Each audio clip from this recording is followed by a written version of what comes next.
Qassob bolalar bor endi, vegetarianlar dushmani, qonuniy brakonyar deb yaslar. Uydagi kaptarigacha go'sht yeb katta bo'ladi. Bozorda yomon qilishadi. Ne usiz? Uka go'shtga ekan deb beradi. Endi, конечно, go'sht qatorda parastamol istab beramiz, go'shtga aka torting. Chalg'itib beradi gapni. Akam yaxshimi, akam yuribdimi deb. Hali bozorda birinchi marta yuribman akalar. Men boshqa joyli odamman, tanimaydi. Ha, aka yaxshi deb beradi.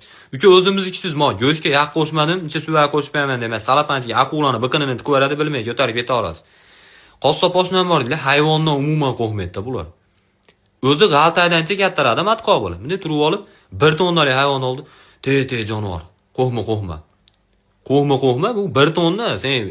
Sen tarafga qarab turib, ma'rasa shamollab olasan og'zini. Men qo'rqma deydi. Voy, Qur'on hayit payti bular sezoni boshlanib qoladi-yu. Oshna nech puldan so'yapsizlar? $100 dan. Voy, dinozavr so'yish kerak emas. Bitta joyda katta o'ynaymiz, mindayroq narx ayta olmaymi? 100 ming so'm ataganmiz. Chukkimisan 100 ming so'mga quyon so'yapmiz biz deydi.